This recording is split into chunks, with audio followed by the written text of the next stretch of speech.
Welcome everybody to the first Australians and to most of us later comers. I think we're in the majority here, but it's great that there could be combinations. I hear, Peter, that you're going to work with the Indigenous people. It's fantastic.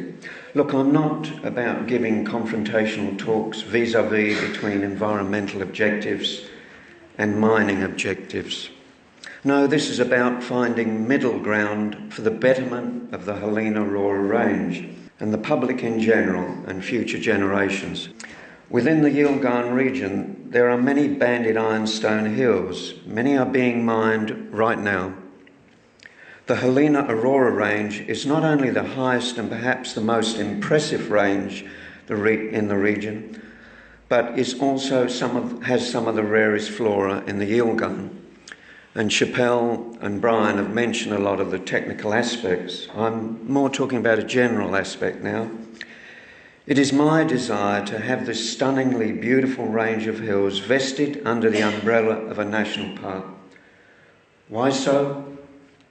Well, it needs that protection, for at present vested under the constraints of a conservation park, and many are aware that under that designation there lies the allowance to mine. Using the title Conservation Park is a total misnomer. I quote the Oxford Dictionary's description of conservation: the preservation, especially of the environment or natural resources. Well, we know it neither protects the environment or even the natural resources.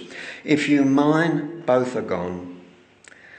As I've discussed at length in the past, once you remove even the first 100 mil of topsoil, you can never replace the complex and subtle makeup of soils. And attempting to revegetate the land will never allow the same species structure to grow in a natural state. In fact, some species will not even again grow. Even though we know that the range contains such rare flora, for me it's more about securing one of the last beautiful banded ironstone ranges for future generations to enjoy, so families can come, look, see the sheer beauty of this range. Imagine if there were well-designed policies, which they have been in the past. I'll take the Fitzgerald as one example. That was going to be mined years ago. Look at that park to this day. It has more flora in it than any park in West Australia. There's nearly 2,000 species. It's not just for environments. We're often bracketed that environments are the people that fight this, but we are the barometer for making changes to this type of thing. But in the Fitzgerald, there's fishermen, camping people, families.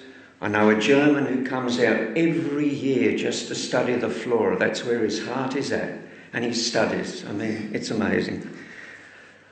A lot of you here, it's important. In Mount Le Sueur, the Friends of Mount Le Sueur, that was going to be mined for coal. Now, the actual quantity of coal there wasn't a great deal. Acre for acre, the Mount Le Sueur region is the richest flora area in West Australia. How tragic would it have been to say, well, the richest area we had is gone? In summary, why save this range? As I've said, I'm not anti-mining in total. This is more about a fair go, finding middle ground where it is a win-win for all concerned. As mentioned, many of the banded ironstone hills are being mined right now. Let's please save the crown jewel in this area for all to enjoy. If we don't, we will all be held accountable for this irresponsible loss of the range if the range is not protected. It's just sheer selfish greed to want more and more, having no concern for the irreversible damage and loss of such a geological and biological icon. Look, I thank you everybody and hope it can get to national park status, Peter. Thank you for your time.